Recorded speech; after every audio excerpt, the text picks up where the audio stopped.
السلام علیکم dear students, آج ہم اپنے ایک نئے سیکشن کے ساتھ جس کو ہم حصہ نظم کہتے ہیں اس کے ساتھ آپ کی خدمت میں ایک بار پھر حاضر ہیں۔ ہمارا آج کا یہ جو سیکشن ہے حصہ نظم، یہ بنیادی طور پر 2 لیکچرز پر ہر ایک نظم جو ہے وہ مشتمل ہوگی، اور پہلا جو سیکشن ہے اس سیکشن میں ہم اس کی مکمل طور پر جو ہے وہ مشکل الفاظ کے معانی اور اس کے ساتھ ساتھ اس کی مکمل طور پر وضاحت اور اس کے ساتھ اس کی مکمل سمری جو ہے وہ آپ کے سامنے اس کو بیان کریں گے، جبکہ اس کا جو دوسرا سیکشن ہے وہ ہمارا کمپلیٹ ایکسرسائز پہ بیس کرتا ہے، جس میں ہم اس کی جو مشق ہے اس مشق کو آپ کے سامنے یہاں پر اچھے طریقے سے حل کرنے کی کوشش کریں گے۔ ہم آج کا یہ جو حصہ نظم کا جو پہلی جو نظم ہے ہماری، ہم اس کو یہاں پر آپ کے سامنے جو ہے وہ پہلے سیکشن میں اس کی ایکسپلینیشن اور اس کے مشکل الفاظ کے معانی ہم آپ کے سامنے یہاں پر لکھیں گے اور اس کو بیان کریں گے۔ ہماری یہ جو پہلی جو نظم ہے یہ لکھی ہے امیر مینائی نے، جس کا پورا نام جو ہے وہ شاعر کا نام امیر احمد تھا۔ امیر احمد جو ہے وہ 1828 میں پیدا ہوتے ہیں اور 1900 پورے کے اندر ان کی جو ہے وہ ڈیتھ ہو جاتی ہے۔ امیر صاحب کا تعلق جو ہے وہ شاعری سے بہت زیادہ گہرا ہے، اور یہی وجہ ہے کہ انہوں نے بہت ساری جو حمد ہے اور حضور نبی کریم علیہ الصلوۃ والسلام کی تعریف و توصیف کو انہوں نے شاعری کے انداز میں بہت خوبصورت طریقے سے بیان کرنے کی کوشش کی ہے۔ ہمارے آج کے اس سلیبس کے اندر بھی جو حمد ہے اس کو یہاں پر شامل کرنے کی بھی بنیادی وجہ بیسیکلی ان کا ایک اسلوب بیان ہے، جس انداز کے اندر انہوں نے شاعری کو اچھے طریقے سے پریزنٹ کیا ہے۔ آج کی نظم میں کہا یہ جاتا ہے چونکہ یہ حمد ہے، حمد کا مطلب ہوتا ہے کہ اللہ تعالیٰ کی تعریف، اور ایسی شاعری جو کہ اللہ تعالیٰ کی تعریف پر مبنی ہو یا مشتمل ہو، ہم اس کو حمد کا نام دیتے ہیں۔ اور ہم اس سے پہلے کہ آج کی اس کی ایکسپلینیشن کی طرف بڑھیں، ہم اس کے مشکل الفاظ کے معانی سب سے پہلے جو ہے وہ ان کو یہاں پر حل کریں گے تاکہ آپ کو ان اشعار کی اچھے طریقے سے سمجھ آ سکے۔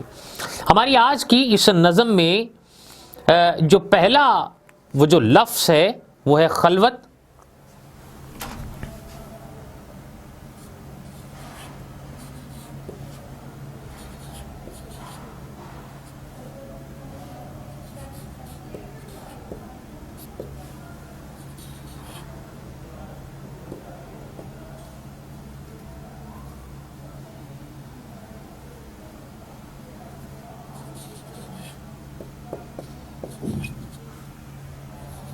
جس کا مطلب ہے تنہائی۔ اگلا ہمارے پاس جو لفظ ہے وہ ہے جلوت، جس کا مطلب ہے محفل، یہاں زیادہ لوگ جو ہے وہ جمع ہوتے ہیں۔ اس کے بعد ہمارا لفظ ہے جی پنہاں،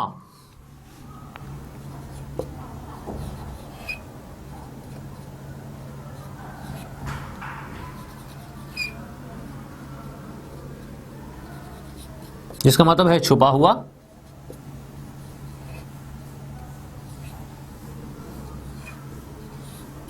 چوتھا لفظ ہمارے پاس ہے عیاں، جس کا مطلب ہے ظاہر۔ اگلا لفظ ہمارے پاس ہے جی میزباں،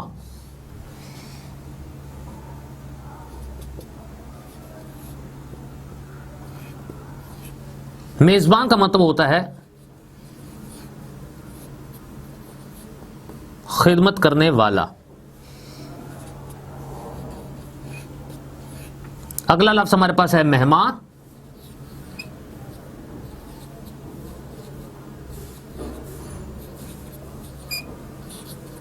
جس کی خدمت کی جائے۔ چمن ہم کہتے ہیں باغ کو۔ لفظ نمبر 7 ہے ہمارے پاس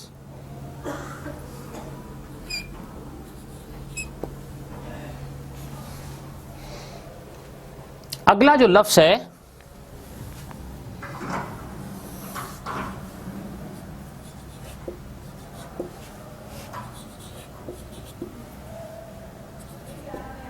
وہ ہے باغباں،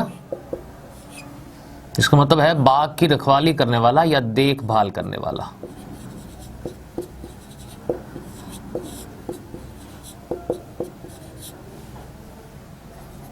ہمارے آج کے اس لیکچر نمبر 1 میں جو اگلا جو لفظ ہے وہ ہے محرم، جس کا مطلب ہے واقف،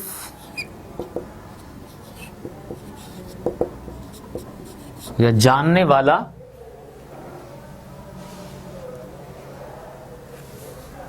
دسواں لفظ ہمارے پاس، آخری لفظ ہے ہمارے پاس رازداں، جس کا مطلب ہے راز رکھنے والا۔ ہمارے آج کے اس سبق میں یہ مشکل الفاظ ہیں جن کو ہم نے آپ کے سامنے یہاں پر لکھا ہے اور ان کو آپ کے سامنے یہاں پر بیان کیا ہے۔ اس کے بعد ہمارے پاس جو پہلا جو شعر ہے وہ یہاں پر ہے کہ دوسرا کون ہے جہاں تو ہے، کون جانے تجھے کہاں تو ہے۔ امیر احمد نے حمد کے اندر اللہ تعالیٰ کی تعریف کو بیان کرنے کی کوشش کی ہے اور اس انداز میں کی ہے کہ جن کا کہنا یہ ہے کہ اس جہان کے اندر اللہ تعالیٰ کی ذات کے سوا اور کوئی شخصیت نہیں ہے جو کہ ان کے ہم پلہ ہو اور ان کی ہمسری اور برابری کے دائرہ کار کے اندر آتی ہو۔ پھر یہ کہا کہ کون جانے تجھے کہاں تو ہے، مطلب انسانی سوچ سے ماورا ہے اللہ تعالیٰ کی ذات، کیونکہ انسان کی عقل جہاں پر ختم ہوتی ہے، انسان کی سوچ جہاں پر ختم ہو جاتی ہے، وہاں سے اللہ تعالیٰ کی تعریف، وہاں سے اللہ تعالیٰ کا جو ایک سلسلہ ہے زندگی کا، وہ سارے کا سارا وہ وہاں سے شروع ہوتا ہے۔ اس حوالے سے امیر احمد منائی جو ہے وہ یہاں پر اس کا تذکرہ کرتے ہیں کہ اس جہان میں پہلی بات یہ ہے کہ کوئی بھی ایسی ہستی، کوئی بھی ایسی ذات نہیں ہے جو کہ اللہ تعالیٰ کی برابری کرتی ہو یا اللہ تعالیٰ کی ہمسری کرتی ہو، کوئی بھی ایسی، یعنی کہ اللہ تعالیٰ کے سوا کوئی اور ایسا نہیں ہے جس کے بارے میں قرآن میں بھی یہ بیان فرمایا گیا ہے کہ قل هو اللہ احد، کہہ دیجئے کہ اللہ تعالیٰ ایک ہے۔ اللہ تعالیٰ وہی ہے جو خالق ہے اور اس کے علاوہ کوئی بھی اور دوسرا اس کے ہم پلہ اور ہمسر نہیں ہے۔ اور اس کے ساتھ دوسرے مصرے کے اندر یہ کہا گیا کہ کون جانے تجھے کہاں تو ہے، کہ تمہارے ٹھکانے کا کہیں بھی کوئی بھی وجود اور پتہ نہیں ہے، لیکن اللہ تعالیٰ یہ انسان کو یہ بیان کرتا ہے قرآن کے ذریعے سے کہ میں انسان کی شاہرگ سے بھی زیادہ اس کے قریب ہوں، جس سے یہ ظاہر ہوتا ہے کہ اللہ تعالیٰ کی ذات ہر جگہ پر موجود ہے۔ پہلے شعر کے اندر اس بات کو تذکرہ کیا گیا۔ دوسرے شعر میں یہ کہا گیا کہ لاکھ پردوں میں ہے تو بے پردہ، 100 نشانوں پہ بے نشاں تو ہے۔ لاکھ پردوں میں تو ہے بے پردہ کا مطلب یہ ہے کہ اگر لاکھ پردوں میں بھی اگر تو چھپا ہوا ہے تو کوئی ایسی شخصیت نہیں ہے، تجھے ڈھونڈ لیتا ہے، مطلب یہ کہ تجھے ڈھونڈا جا سکتا ہے۔ اللہ تعالیٰ کی ذات کے حوالے سے یہ بات بیان کی جا رہی ہے کہ اللہ تعالیٰ کی ذات ایسی ذات ہے کہ ہر جگہ پر موجود ہے، اور انسان اگر خود کو جہاں مرضی جو ہے وہ چھپا لے کہیں بھی وہ چھپ نہیں سکتا، کیونکہ اللہ تعالیٰ کی ذات وہ ذات ہے جو کہ لاکھ پردوں میں بھی خود کو، انسان کو جو ہے وہ دیکھ سکتی ہے اور اس کو ڈھونڈ سکتی ہے۔ کوئی بھی ایسی چیز نہیں ہے جو کہ اللہ تعالیٰ کی ذات کی جو ہے وہ دسترس سے باہر ہو۔ 100 نشانوں پہ بے نشاں تو ہے۔ بے نشان کا مراد یہ ہے کہ جس کا کوئی نشان نہ ہو۔ نشان نہ ہونے کا مراد یہ ہے کہ ہمیں اللہ تعالیٰ کی جو زندگی اس حوالے سے ہے، ہمیں اس کی ذات کا جو پتہ چلتا ہے، دنیا کے اندر ہمیں ہر طرح کی چیزوں سے اس کے ظاہر ہونے کا، اس کے موجود ہونے کا ہمیں پتہ چلتا رہتا ہے اس وجہ سے۔ تو انسان جہاں کہیں بھی جاتا ہے وہیں سے ہی اللہ تعالیٰ کی ذات کے بارے میں انسان کے ذہن میں یہ سوچ آتی رہتی ہے کہ کوئی تو ایسی چیز ہے جو اس کائنات کے نظام کو چلا رہی ہے، اور کوئی نہ کوئی ایسی ہستی ہے کہ جس کی بدولت یہ سورج اور چاند کی جو گردش ہے یہ چل رہی ہے۔ ایک ایک چیز سے تمہاری جو اللہ تعالیٰ کی جو ذات ہے اس کے وجودیت کا ہمیں جو ہے وہ پتہ چلتا ہے اور ظاہر ہوتا ہے۔ اس وجہ سے انسان جو ہے وہ لاکھ پردوں میں دیکھا جائے تو اللہ تعالیٰ کی جو ذات ہے وہ لاکھ پردوں میں چھپی ہوئی ہے، لیکن اس کے باوجود وہ ہر جگہ پر حاضر و ناظر ہے، اور ہمیں اپنے پاس یہ کہ محسوس ہوتا ہے کہ خدا تعالیٰ ہر وقت ہمارے جو ہے وہ ساتھ ہے اور وہ ہمیں دیکھ رہا ہے جو کچھ ہم کر رہے ہیں، برائی میں بھی اور اچھائی میں بھی۔ اگلا ہمارے پاس یہ کہ تو ہے خلوت میں، تو ہے جلوت میں۔ خلوت ہم کہتے ہیں تنہائی کو، اور جلوت ہم کہتے ہیں محفل کو، جہاں بہت زیادہ جھمگھٹا لگا ہو، جہاں بہت زیادہ گہما گہمی ہو۔ آرائش اور محفل کو دائرہ کار کے اندر جو ہے وہ یہ لفظ جو ہے وہ جلوت کا لیا جاتا ہے۔ تو خلوت اور جلوت دونوں میں یہ کہتے ہیں امیر احمد منائی صاحب کہ اللہ تعالیٰ کی جو ذات ہے وہ تنہائی میں بھی موجود ہے، اور جہاں پر بہت زیادہ رش، بہت زیادہ گہما گہمی، بہت زیادہ گروپ، بہت زیادہ آرائش، بہت زیادہ نمود و نمائش ہے، وہاں پر بھی اللہ تعالیٰ کی جو ہے وہ ذات کا وجود وہاں پر پایا جاتا ہے۔ دونوں جگہ سے مراد یہ ہے کہ ہر ایک جگہ پہ اللہ تعالیٰ کی ذات موجود ہے۔ اس کا اگلا جو مصرع وہ یہ ہے کہ کہیں پنہا کہیں عیاں تو ہے، کہ اللہ تعالیٰ کی ذات کہیں پر تو چھپی ہوئی اور کہیں پر ظاہر ہو جاتی ہے۔ چھپے ہونا اور ظاہر ہونے دونوں سے مراد یہ ہے کہ کہیں پر انسان کو یہ پتہ ہی نہیں چلتا، انسان کے وجود کے جب قریب نہیں آتی کوئی چیز تو اس وجہ سے کہتے ہیں کہ اللہ تعالیٰ کی ذات جو ہے وہ کہیں پر چھپی ہوئی ہے، دکھائی نہیں دے رہی ہے۔ تو کبھی بھی انسان جو ہے وہ مایوسی کے عالم کے اندر بھی یہ بات بیان کر دیتا ہے کہ اللہ تعالیٰ کی ذات جو ہے وہ بہت دور ہے، شاید اس وجہ سے کہ اس کی دعا کو جو ہے وہ سنا نہیں جا رہا، تو وہ کہیں نہ کہیں جو ہے وہ چھپی ہوئی ہے۔ پنہا کا دائرہ کاری سینس کے اندر بھی معنی کو لیا جاتا ہے کہ جب انسان کی نظروں سے وہ چیز نہیں گزرتی ہے، وہ سامنے نہیں آتی ہے، وہ وجود سامنے نظر نہیں آتا، سو اس وجہ سے کہتے ہیں کہ وہ ذات جو ہے وہ پنہا ہے۔ اور عیاں ہونے کا دائرہ کار یہ آتا ہے کہ کہیں پر بھی انسان کو مسئلہ آ جائے تو اللہ تعالیٰ کی ذات ہوتی ہے جو کہ انسان کو مصیبت سے نکالتی ہے، پریشانی سے نکالتی ہے، سو اس وجہ سے یہ انسان کے ایک عقیدہ بن جاتا ہے کہ اللہ تعالیٰ کی ذات ہر جگہ پر موجود ہے اس حوالے سے۔ پھر اس میں یہ کہا گیا کہ نہیں تیرے سوا یہاں کوئی، سو یہاں کوئی کا مطلب یہ ہے کہ اس کائنات کے اندر کوئی بھی ایسا نہیں ہے جو تیرے سوا ہو، تیرے بغیر ہو۔ ہر چیز کی جو وابستگی ہے وہ اللہ تعالیٰ کی ذات کے ساتھ ہے۔ پھر میزباں تو ہے، مہماں تو ہے۔ میزباں بھی تو ہے اور مہماں بھی تو ہے کا مطلب یہ ہے کہ اگر میزباں ہم اس کو کہتے ہیں جو کہ خدمت کرنے والا ہو، کھانا کھلانے والا ہو، چیزوں کو مہیا کرنے والا ہو، تو اللہ تعالیٰ کی ذات وہ ذات ہے کہ جو کہ اس کائنات کے اندر جو ہے وہ موجود ہے، اور میزباں اس لحاظ سے ہے کہ ہمیں وہ چیزوں کو مہیا کرتا ہے، ہمیں خوراک مہیا کرتا ہے۔ اللہ تعالیٰ کی جانب سے دی گئی اتنی زیادہ جو ہے وہ نعمتیں ہیں کہ ہم ان نعمتوں کو جھٹلا نہیں سکتے ہیں، ہم ان نعمتوں سے انکار نہیں کر سکتے ہیں۔ اور کسی بھی مہمان کو جب بھی کسی کے گھر جاتا ہے سو اس دور کے اندر اس کی خدمت کی جاتی ہے، اس کو کھلایا پلایا جاتا ہے۔ سو ایسی سچویشن میں دھرتی سے انسان کو جو کھانا ملتا ہے، جو خوراک ملتی ہے، جو درختوں کے ذریعے سے انسان کو پھل ملتے ہیں، سو اس سچویشن کے اندر بھی یہ کہا جاتا ہے کہ رب کی ذات جو ہے وہ میزباں بھی ہے اور مہمان اس لحاظ سے ہے کہ ہم اللہ تعالیٰ کے حضور اس کے ذریعے سے جو غرباء کی جو ہے وہ مدد کرتے ہیں، سو ایک مہمان کے دائرہ کار کے اندر رہ جاتا ہے کہ ہم کھلاتے ہیں، سو اللہ تعالیٰ کی رضا کی خاطر، خدمت خلق کی خاطر، کیونکہ اللہ تعالیٰ کی جانب سے یہ حکم قرآن مجید کے ذریعے سے جاری ہوا ہے کہ اگر تم میری مخلوق کو خوش رکھو گے تو سمجھو میں تم سے راضی ہوں۔ سو حقوق العباد اور حقوق اللہ کے بعد یہ حقوق العباد کو چونکہ زیادہ اس وجہ سے پوچھا گیا ہے، سو حقوق العباد میں انسانوں کی ہی خدمت کرتا ہے، لیکن اس کے پس پش جو اس کا جو مقصد ہوتا ہے وہ یہ ہوتا ہے کہ وہ اللہ تعالیٰ کی ذات کو جو ہے وہ خوش کر رہا ہے، اور رضائے الہی کی خاطر جو کام ہے وہ سبھی اس سلسلے میں چل رہا ہے۔ اگلا شعر ہمارے پاس ہے، رنگ تیرا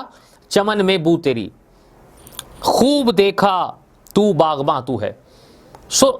رنگ اور چمن میں بو کا مطلب یہ کانسیپٹ ہے کہ جدھر بھی اگر انسان باغ کے اندر جاتا ہے تو مختلف قسم کے رنگا رنگ جو ہے وہ پھول کھلے ہوتے ہیں، اور اللہ تعالیٰ کی وحدانیت کو اور اللہ تعالیٰ کی حمد و ثنا کو بیان کر رہے ہوتے ہیں،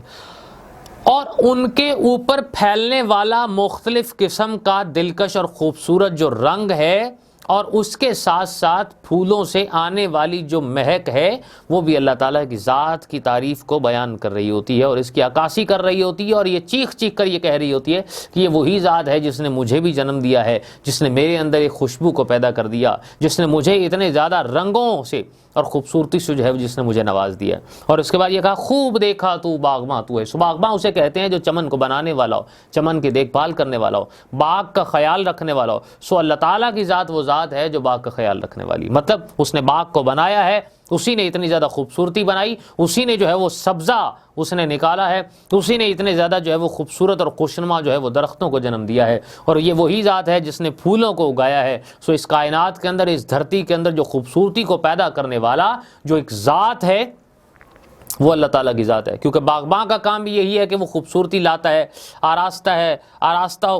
اور نمود و نمائش کے ذریعے سے، اور خوبصورتی کو رنگ جو ہے وہ اس کو بکھیرنے کی کوشش کرتا ہے اپنی نفاست سے، اپنی محنت سے، اپنی ہنرمندی سے ایک باغ کے اندر، اور اس کی کوشش ہوتی ہے کہ وہ باغ کو زیادہ سے زیادہ اچھے طریقے سے خوبصورت رکھ سکے۔ سو اللہ تعالیٰ کی ذات بھی وہ ذات ہے جو کہ باغ کے اندر جو ہے وہ خوشنما رنگوں کو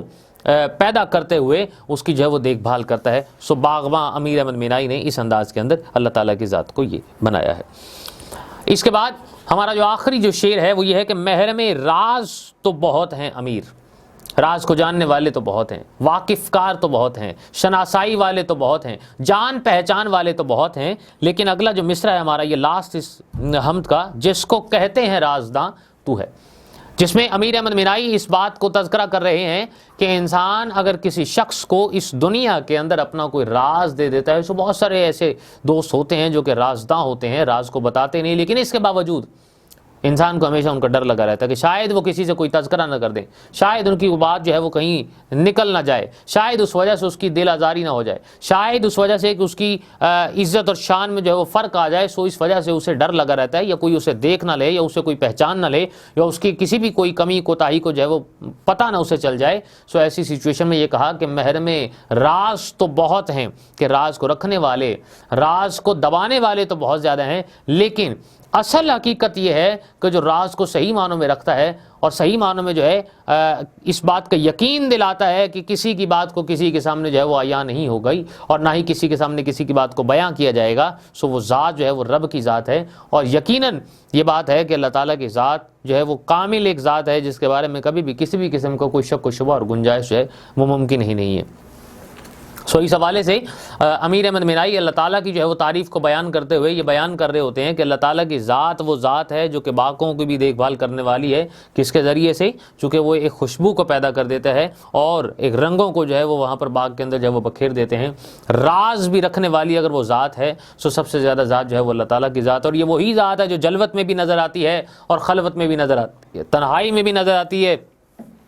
اور گہما گہمی چہل پہل اور رونق میں بھی نظر آتی ہے۔ اور اس کے ساتھ ساتھ یہ بھی کہا کہ اللہ تعالیٰ کی ذات وہ ذات ہے کہ جو لاکھ پردوں میں بھی اگر کوئی شخص ہو تو اس کو بھی انسان کی ذات کو پہچان لیتی ہے، اور ہر ایک گہری جگہ پر بھی اللہ تعالیٰ کی ذات کا جو ہے وجود وہاں پر موجود ہوتا ہے۔ یہ ہمارے انسان کا عقیدہ ہے کہ انسان جو ہے وہ شارک سے بھی زیادہ جو ہے وہ اللہ تعالیٰ کی ذات انسان کے قریب ہے۔ پھر یہ کہا کہ کائنات کے اندر کوئی ایک ایسا شخص بھی نہیں ہے جو کہ